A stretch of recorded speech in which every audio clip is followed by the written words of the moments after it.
આપ જોઈ રહ્યા છો એનએન ન્યૂઝ. હું છું એન્કર અર્પિતા પટેલ. હવે જોઈએ અગત્યના સમાચાર. દક્ષિણ ઝોનના એમસી અધિકારી સામે રાજકીય પક્ષના કાર્યકરોએ મોરચો માંડ્યો. દક્ષિણ ઝોનમાં અનેક નાયબ કમિશનરો બદલાઈ ગયા, પણ આ અધિકારીઓએ અડંગો જમાવી રાખતા યુવા કાર્યકરોએ તેમને બરખાસ્ત કરવાની માંગ સાથે મણિનગરની દક્ષિણ ઝોનની કચેરીમાં ભારે સૂત્રોચ્ચારો સાથે આવેદનપત્ર પાઠવવામાં આવ્યું. અધિકારીઓ વિરુદ્ધ વિજિલન્સ તપાસ બાદ અનેકવાર માત્ર શોકોઝ નોટિસ આપીને તેને બચાવી લેતા દક્ષિણ ઝોનના ઉચ્ચ અધિકારીઓ વિરુદ્ધ સૂત્રોચ્ચાર કરીને રોષ ઠાલવવામાં આવ્યો. આ ભારે સૂત્રોચ્ચારની વચ્ચે મણિનગર પોલીસની 2 ગાડીઓ બોલાવી પડી હતી. એએમસીના ઉચ્ચ અધિકારીઓએ નાયબ મ્યુનિસિપલ કમિશનર વતી યુવા કોંગ્રેસના હોદ્દેદારોનું આવેદનપત્ર સ્વીકાર્યું. એએમસી તંત્રના દક્ષિણ ઝોનમાં વ્યાપેલા ભ્રષ્ટાચાર બાબતે નાગરિકોની અનેક રજૂઆતો બાદ આજે રાજકીય યુવા કાર્યકરોએ આવેદનપત્ર પાઠવ્યું. રિપોર્ટર ચિંતન શર્મા, એનએન ન્યૂઝ, વડોદરા. દર્શક મિત્રો, તમારી આસપાસ બની રહેલી અવનવી ઘટનાઓ વિશે જાણવા માટે એનએન ન્યૂઝને લાઇક કરો, શેર કરો, સબસ્ક્રાઇબ કરો અને બેલ આઇકન પ્રેસ કરો, જેથી આપને નોટિફિકેશન્સ મળતી રહે.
નામ અને પરિચય આપો.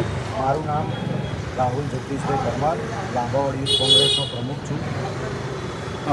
આવેદનપત્ર આવ્યા છો, શું રજૂઆત છે અને કઈ માંગને લઈને આવેદનપત્ર આપવા આવ્યા છો? અમારી આવેદનપત્રમાં એ માંગણી હતી કે લાંબા વોર્ડમાં તથા વિસનપુર વોર્ડમાં અને દક્ષિણ ઝોનમાં વખત 10 વર્ષમાં 10થી પણ વધારે લાંચ લેતા અધિકારીઓ કોર્પોરેશનના દક્ષિણ ઝોનમાં પકડાયા છે અને એ લોકો સસ્પેન્ડ પણ થયા છે અને ફરીથી નોકરી પણ લીધા છે કોર્પોરેશન. પરંતુ આ જે અમદાવાદ મ્યુનિસિપલ કોર્પોરેશનના દક્ષિણ ઝોનમાં વિસનપુર વોર્ડના આસિસ્ટન્ટ મ્યુનિસિપલ કમિશનર પ્રયાગભાઈ લાંગરિયા, જે 8 વર્ષ પહેલાં પણ જે અમદાવાદ મ્યુનિસિપલ કોર્પોરેશનની મશીનની ખરીદારીમાં જે એમણે ગેરરીતિ આચરી હતી, એમાં વિજિલન્સ દ્વારા જેમને શોકોઝ નોટિસ આપી હતી અને અત્યારે હાલ લેટેસ્ટમાં વિજિલન્સ ખાતાએ ફરીથી એ લોકોને ટેક્સ વિભાગમાં 150થી વધારે ટેક્સ બિલોમાં ગેરરીતિ કરવામાં એ લોકોને ફરીથી શોકોઝ નોટિસ આપી, જે બાબત ગુજરાતના મીડિયા જગતમાં પણ છાવરી ગઈ છે. એ અમારી યુથ કોંગ્રેસ તરીકે, પબ્લિક તરીકે અમારા ધ્યાનમાં આવતા અમે આ અધિકારી વારંવાર ભ્રષ્ટાચાર આચરે છે એના વિરુદ્ધમાં અમે આવેદનપત્ર આપ્યું છે.